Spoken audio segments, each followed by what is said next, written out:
So, Tactical Terry, have you thought about getting an OnlyFans? Why? I don't know, maybe the viewers want to see it. See what? You know, No, I don't know. the things you do with your guns when the camera's not on. We don't talk about that. To battle rifle or not to battle rifle? That is the question. Welcome back, ladies and gentlemen. Today we're going to be talking about battle rifle. So a lot of people don't understand the definition of a battle rifle, and lately the definition has been changing a lot. People don't really know what the definition of battle rifle is anymore. The way I could describe it to you in a World War II context, any rifle is a full power and uses gases to operate in action. That was what I would consider a battle rifle. Nowadays, it's more like a full power cartridge being used in a semi-automatic platform in close quarters or long distance, and that then defines the term of a DMR, which means precision, and now we're back to square one. What defines a battle rifle? So in my definition, a battle rifle has to be a full power gun, it shoots semi-automatic, and has magazines readily available. That being said, let's jump right into it. So a couple of the rifles I have on here today, I have two AR-10s and a G3. I'm still working on getting an M1A and an FAL, but those will come later. That comes with time, folks. Be patient. We're working on this together here. So that being said, the AR-10, in my opinion, is the most readily available battle rifle platform out there, and also the most readily available DMR or marksman rifle or sniper rifle, whatever you want to use that term for one of these rifles. So now that being put out there, we'll break this one down. This is my 6.5 Creedmoor Varminter. This is a 22-inch long fucking behemoth of a rifle. This thing considerably is just something I use to either shoot steel with or do long range hunting with, which I barely do anymore. This thing used to be my thermal build, and I have since retired it into a more sublunary role of just being a distance gun. This thing is very heavy, very awkward to shoot, and it's honestly one of my toughest guns to get up and get on my shoulder. This thing is very heavy, very clunky. I still like it though, but it's going to take a lot more to make this thing ready for me to bring it back out in the field again. Now, getting this one out of the way, the scope I put on it is a Hawk 3-12 by 56, and it uses a one-piece Leupold. I think it is a inch mount or 30mm mount. I'm not too sure. I'll let that flip there. And it has a chrome bolt carrier. It's a little dry. I haven't really put oil on it in a while, but we're going to get to that later. The other gun I have here on my table is kind of what I consider the pinnacle. We're going to spend a lot of time talking about this one and why I really like this one. This is my Aero Precision M5. In my opinion, if you can build an M5 that has an 18.5-inch barrel and has flip-up painted sights, a decent sling, a good stock that you're comfortable with, and a scope that can be used from 1 to 10 power, you are doing really good for yourself, in my opinion. Why the 1 to 10? I want a scope that I can really do a lot with.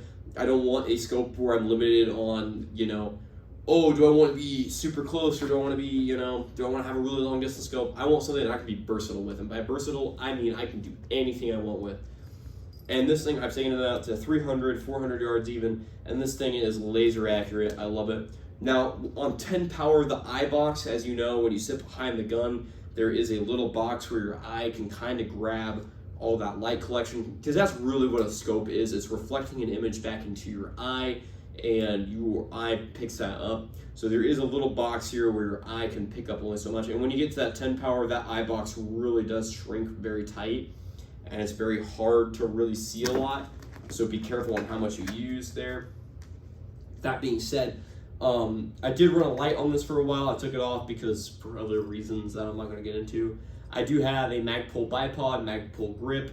Of course, I'm a big Magpul guy. So for those of you who are going, oh, you're a shill, you only subscribe to one company and you're a bitch and yada yada, I do not care, dude. I really don't give a fuck.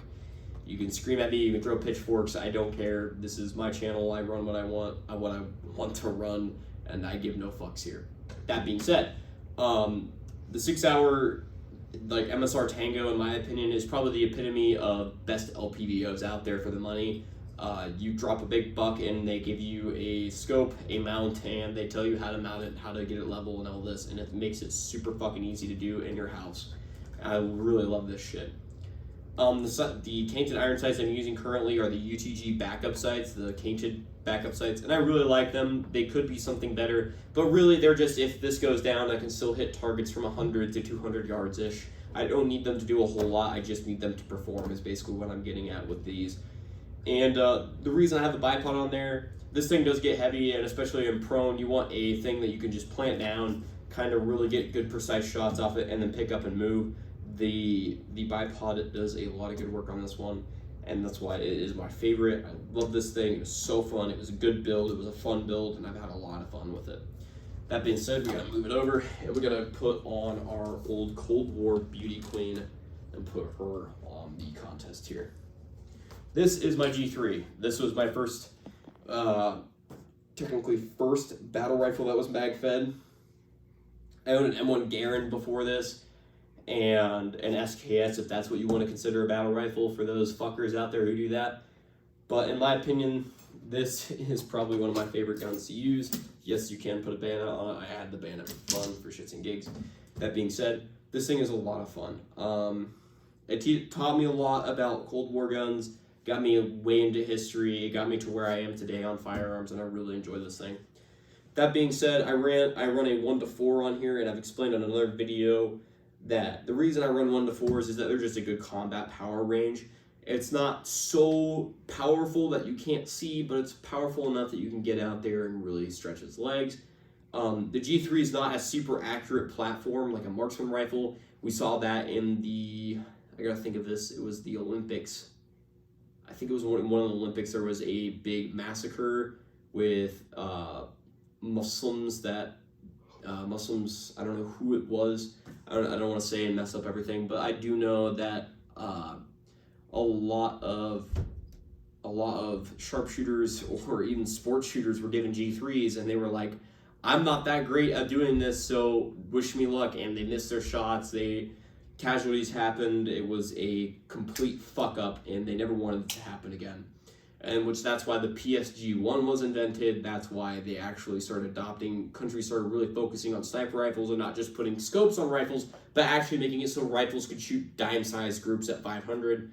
There's a reason why people do that. There's a reason we have rifles that do that, and that is all because of that incident, which I can't really name off the top of my head, but I hope you guys do your research. I know 9 Rules does a good video on it, and they talk about it in depth. I'm not one of those channels who can talk about it that in depth because I'm not that good of a historian. I know enough to get me by, but I'm not going to stand here and say, oh, I know the exact date and the exact person, so kill me later, as I always say. I do have a cheek piece here because I don't want to have to do the old-fashioned chin weld, and if we all know the chin weld, it sucks because put your chin here, your head floats around behind the scope, you can't really figure out what you're aiming at. This just gets me right behind the scope, right where I need to be every time, and it's about damn near perfect. The optics I have all have illumination capability, which is big for almost, those evenings, those early mornings where you need just a little bit of light in the optic to really get out there. Or, if you're shooting into a dark timber or a dark room, you kind of want that ability to see where your reticle is to actually hit that shot, to keep that accuracy out there. Because I know a lot of older folks get bad eyes. I have bad eyesight. I recently got it fixed with LASIK, so that's really kick-ass. And I do recommend for those of you get LASIK if you can. The idea of using illuminatable reticles is nice, but it is not a substitute for a red dot. That is a whole different video, which I'm going to cover optics in depth, which is traditional LPVOs and red dots, so that will be coming soon. And this whole setup is heavy as shit. It's very heavy, but I do have plans on getting another one and really taking it back and just going kind of, classic G3, not with all this stuff here. So if there are any questions, if there's any comments you guys want to have, please like and share and subscribe. Be out there, teaching others, kind of helping.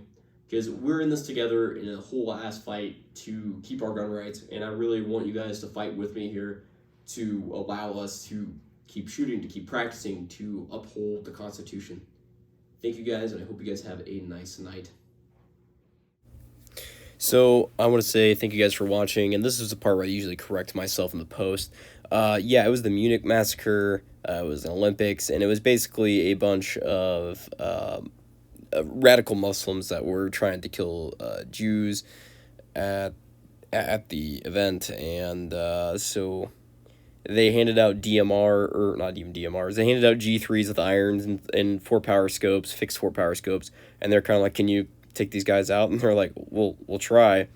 And a lot of casualties happened. There was a lot of missed shots, and basically where they were like, "Oh, they missed. Well, they were trying to kill me, so I'm gonna kill the hostage," and we all know how that goes. Thank you for watching, and I hope you guys have a nice night, day, evening, morning, I don't know. Drink your coffee, eating your beer. Please like, share, and subscribe, and thank you very much.